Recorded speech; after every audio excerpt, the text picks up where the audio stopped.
அனைத்து உரிமை குரல் நண்பர்களுக்கும் வணக்கம். திருமாவை விட சீமானை நம்பலாம், பத்திரிகையாளர் மணி பரபரப்பு பேட்டி. இது குறித்த அந்த வீடியோல முழுமையாக பார்க்க போறோம், வாங்க பார்க்கலாம். தற்போது திருமாவளவனுடைய நிலைப்பாடு எந்த அளவுக்கு மாறி இருக்கு அப்படின்றத நம்மளால தெளிவாக புரிஞ்சுக்க முடியுது. ஆரம்ப காலத்துல எல்லோருமே சாதி இல்லாம ஒன்றிணைணும் அப்படின்னு சொல்லிட்டு இருந்த திருமாவளவன் தற்போது இந்த நினைவேந்தல் பேரணிக்கு தலித் மக்கள் யாரும் ஒன்று கூடக்கூடாது அப்படின்னு சொல்லியிருந்தாரு. ஏன்னா அங்க திமுகவை விமர்சனம் பண்ணுவாங்க அப்படின்னு சொல்லியிருந்தது அவங்க கட்சியில் இருக்கக்கூடிய ஒரு சில நபர்களுக்கே பார்த்தீங்கன்னா ஒரு பெரிய மன உளைச்சலை தான் உண்டு பண்ணியிருக்கு அப்படின்னு சொல்லணும்.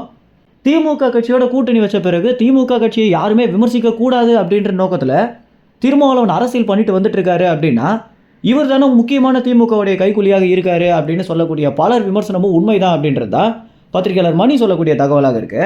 ஆரம்ப காலத்தில் திருமாவளவனை நானே எவ்வளவோ புகழ்ந்திருக்கேன், ஒரு நேர்மையான அரசியல்வாதி, ரொம்பவே அறிவு உள்ள ஒரு அரசியல்வாதின்னு புகழ்ந்திருக்கேன். ஆனால் தற்போது திருமாவளவன் செய்யக்கூடிய விஷயங்கள் திமுக கட்சிக்கு முட்டு கொடுக்கக்கூடிய நபராக மட்டும்தான் காட்டுது அப்படின்றது தான் பத்திரிகையாளர் மணி சொல்லக்கூடிய தகவலாக இருக்கு. உண்மையிலேயே ஆம்ஸ்ட்ராங் மரணத்திற்கு காரணமான முக்கியமான நிறைய பேர் பார்த்தீங்கன்னா ஆளுங்கட்சியுடையவர்களாக தான் இருக்காங்க அப்படின்றது தான் நிதர்சனமான உண்மையாகவே இருக்கு அப்படின்னும், இப்படி இருக்க அவங்களை எதிர்த்து ஒரு ஆதங்கத்தில் பா ரஞ்சித்தோ அல்லது தலித் மக்கள் கூட்டமோ திமுகவை எதிர்த்து பேசினா என்ன தவறு அப்படின்னும், எதனால திருமாவளவன் உண்மையான தலித் மக்களும் தமிழ் மக்களும் அவங்க நினைவேந்தல் பேரணியில் கலந்துக்கவே கூடாது அப்படின்னு எதனால சொன்னாரு அப்படின்ற ஒரு கேள்வி தான் தற்போது அனைத்து தரப்பு மக்களாலுமே எழுப்பப்பட்டு வந்துட்டு இருக்கு.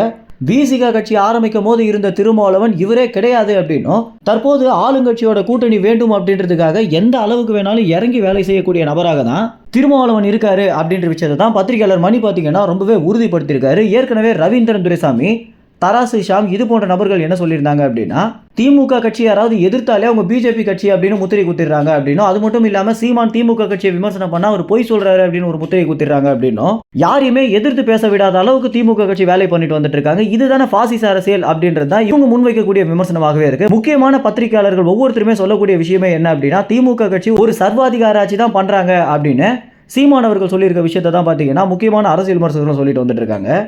மேலும் இந்த ஒரு தகவல் குறித்து என்ன நினைக்கிறீங்க அப்படின்ற உங்கள் கருத்துக்களை கமெண்ட்ஸில் தெரிவிங்க. நன்றி, வணக்கம்.